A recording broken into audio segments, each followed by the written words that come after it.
व घातलेल्या जिल्हा परिषद व पंचायत समितीच्या रणधुमाळीच्या निमित्ताने आपणा सर्वांना फोनद्वारे मेसेजद्वारे आवाहन केलं आणि आपण सर्वजण ते आव्हान स्वीकारून या ठिकाणी मोठ्या संख्येने उपस्थित झालात, म्हणून मी प्रथमतः तुमचे सर्वांचे मनापासून आभार मानतो।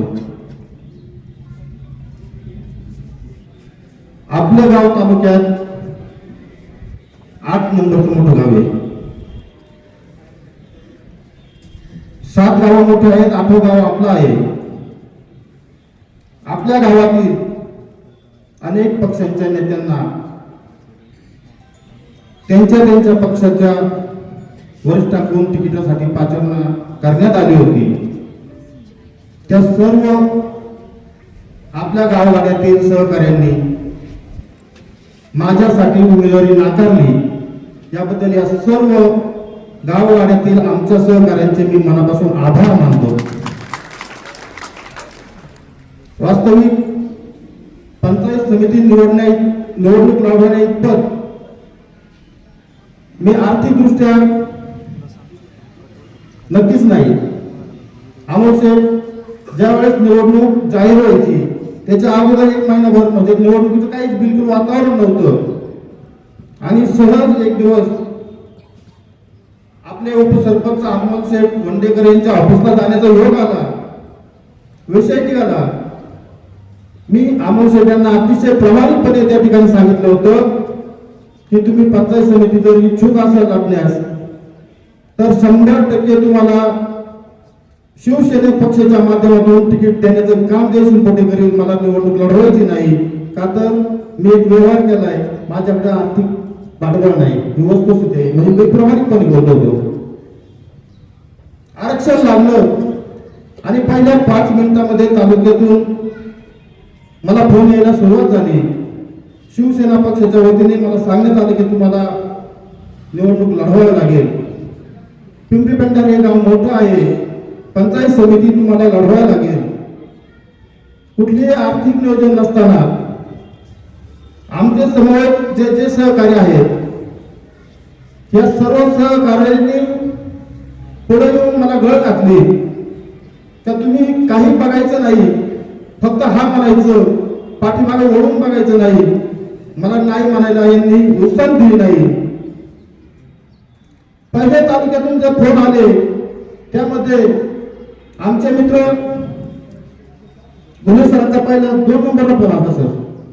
सरांनी सांगितलं असं तुम्हाला, गुन्हे सरांचा मला फोन आला होता, परंतु मी त्यांना सांगितलं होतं की नाही, खरोखर परिस्थिती नाहीये। त्याच्यानंतर मित्रमंडळी गळ घातली, पक्षाने गळ घातली, रणधुमाळी मला उतरावं लागलं। ही निवडणूक का लढायची? ही निवडणूक मला माझ्या स्वतःसाठी लढायची नसून मी जे काम करतोय सामाजिक बांधिलकी ध्यानात ठेवून ही निवडणूक मला माझ्या गावाच्या विकासासाठी आणि या गावाच्या विकासासाठी लढायची, हा माझा निश्चय पक्का झालेला आहे। निवडणूक मला स्वतःच्या नावासाठी लढायची नाही, आपलं गाव आणि आपला परिसर आणि पंचक्रोशी हा गण जास्तीत जास्त उंचीवर नेण्यासाठी ही निवडणूक लढायची आहे। सामाजिक काम करत असताना 1995 सालापासून 80% समाजकारण 20% राजकारण हे करत असताना अनोळगाने कुठेतरी माझा तापट स्वभाव आहे, सर्वांना ज्ञात आहे।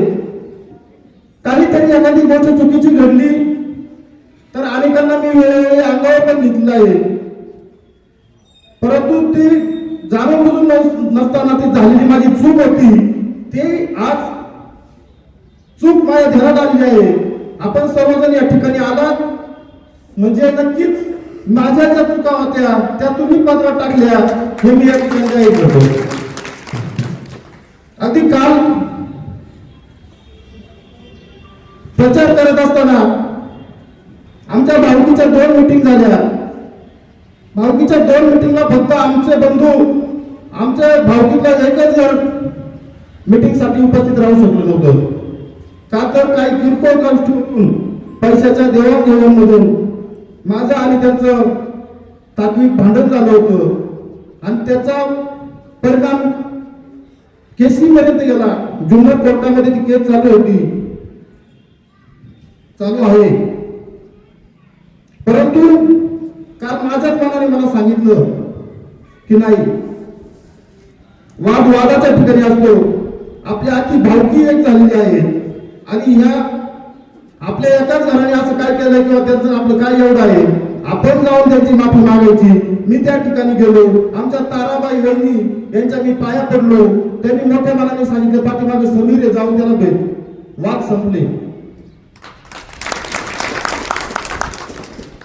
अनवागाने झालेल्या ज्या चुका असतात, मनात काही नसताना घरात काही नसताना त्या चुका सर्वांनी पदरात घेतल्या. 2012 साली असाच अपघात झाला आणि मला निवडणुकीला सामोरे जावं लागलं होतं. माझ्या त्या निवडणुकीची धुरा सांभाळत असताना अनेक सहकारी त्या ठिकाणी माझ्या खांद्याला खांदा लावून नव्हे, माझ्या पुढं माझा प्रचार करत होते. त्यामध्ये अनेक सहकारी होते आणि माझा पराभव त्यांच्या जीवारी लागला होता. मला तो दिवस आठवतोय. गौतम तपस सारखा एक तरुण सहकारी 3 दिवस लढत होता. नवे जेवढा होता ही जाण मला आहे. 95 सालापासून राजकारण करत असताना आपल्या गावामध्ये कधीही जातीय वाद किंवा तणाव होणार नाही याची पूर्ण दक्षता मी त्या ठिकाणी घेतलेली आहे. कुठलाही मुस्लिम बांधव असो, इतर जाती धर्माची लोक असो, गौतमना सुरेश बाबा असेल, या सर्वांना माहिती आहे आम्ही एका ताटात जेवून आहोत. कुठली जातपात आपण कधी केली नाही, करणार नाही. मुस्लिम बांधव असतील सर्व, त्यांना माहिती आहे ज्या वेळेस काही प्रसंग घडतात गावात, त्यावेळेस कुठली टोकाची भूमिका नको म्हणून वेळेत जाऊन ती प्रकरण आपण सॉल्व्ह करतो, केलेली आहेत. माझी सर्वांना विनंती आहे, हे सर्व आपलं गाव एक आहोत. भविष्य काळामध्ये सर्व जातीपातीच्या लोकांना घेऊन पुढे जाऊ आपण. राजकारण आणि समाजकारण करत असताना मध्यंतरीच्या काळामध्ये दिवस असा आला की एका बाजूला आदरणीय शरदरावजी लेंडे साहेब निवडणुकीला उभे होते, दुसऱ्या बाजूला पंचायत समितीसाठी सुरेखाताई उभ्या होत्या.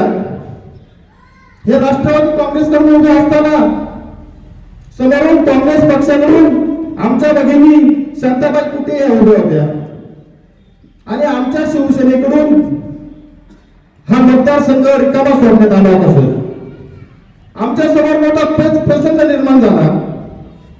आपल्याकडे धनुष्यबाणाचा उमेदवार नाही. आता आपण काय करायचं? गावातले 2 उमेदवार आहेत आणि वरती शरद लेंडे सारखे एक चांगला व्यक्तिमत्व काम करतोय. आपण भूमिका काय घ्यायची? त्यावेळेस आमच्या सर्व सहकार्याने एक निर्णय केला. आदरणीय शरदराव लेंडे साहेब आपल्या या मतदारसंघाला न्याय द्यायचे काम करतील म्हणून आपल्याला पर्याय नाही, आपल्याला त्यांच्या समोरच जावं लागेल. ताई म्हणून त्यावेळेस आम्हाला सुरेखाताईंचं आणि शरदराव लेंडेंचं काम करावं लागतं. ही वस्तुस्थिती आहे. वस्तुस्थिती उमेदवारी देऊन दिली होती ताईंना. असो, मी आपली दिल्ली व्यक्त करतो. त्यावेळेस मी आपलं काम करू शकलो नाही. भविष्यात कधी संधी मिळाली तर नक्कीच उतराई होईल. राहिला विषय पराजय झाला 2012ला. मी घरी बसलो नाही.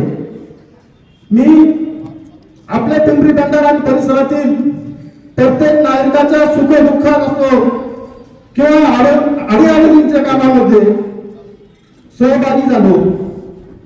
जी आपल्या गावातील लोक काही कामांच्या माझ्याकडे येत होती, अशा सर्व लोकांचा प्रश्न मिटवण्याचा किंवा काम करण्याचा ते यश योगावर न येऊ, परंतु प्रामाणिकपणे त्याला न्याय देण्यासाठी प्रयत्न करण्याचं काम त्या ठिकाणी मी करत आलो आहोत.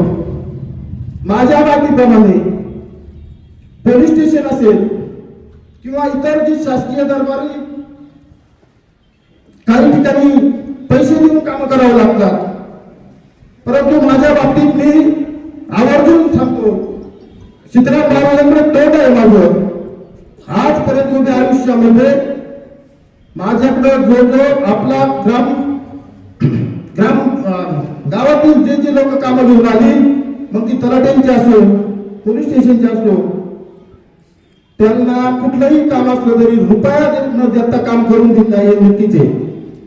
तुम्ही पण सांगा, कधी जयसिंग पटेलकडे गेलो आणि तलाठी ऑफिस मध्ये 500 रुपये दिले किंवा 100 रुपये द्यायला सांगितलंय, किंवा पोलीस स्टेशन मध्ये गेलो आणि 1000 रुपये साहेबांना द्या तुमचं काम करून देतो, असं उदाहरण कोणी पण सांगा का?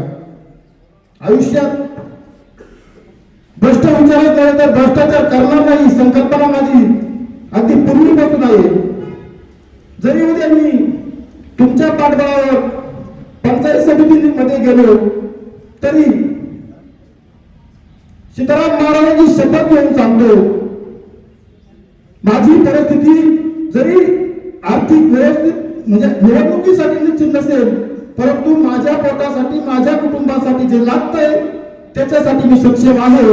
म्हणून भविष्यात मी भ्रष्टाचाराचा 1 रुपया कधीच माझ्या प्रपंचाला लावणार नाही, शपथ घेऊन मी या ठिकाणी सांगतो.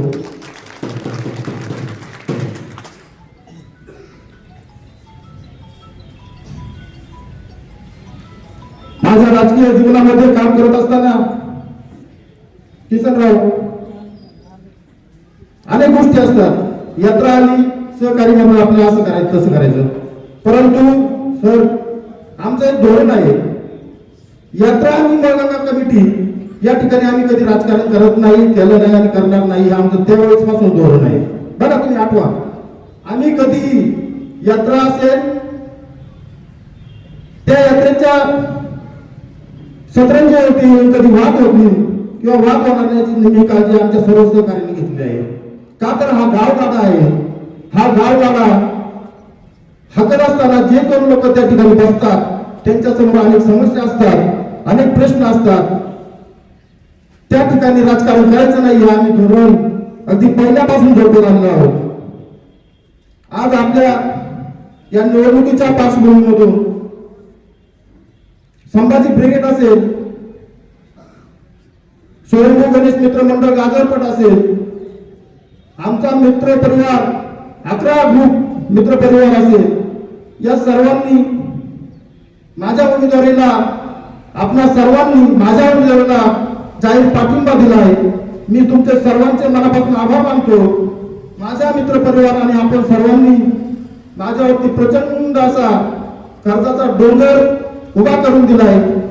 आज आपली उपस्थिती हेच सांगून जाते. आणि माझ्या मित्र परिवाराने जे आर्थिक सहाय्य या ठिकाणी देऊ केले याच्यातून मी जन्मभर आपल्या ऋणात राहील. आणि आपण जो विश्वास माझ्यावरती ठेवलाय त्या विश्वासाला आयुष्यात कधीही तडा जाऊ देणार नाही, ग्वाही या ठिकाणी देतो. मी तापट आहे, परंतु काही सहकारी आमच्या तेजस्पाशी सांगतात आम्हाला असं सांगा तसं सांग.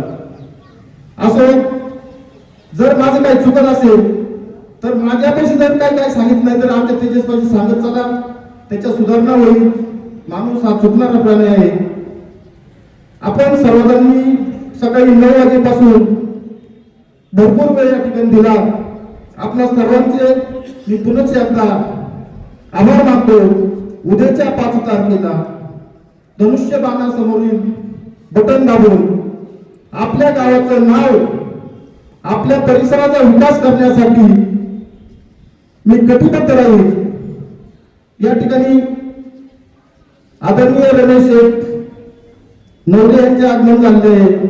मी एक छोटासा विषय सांगतो.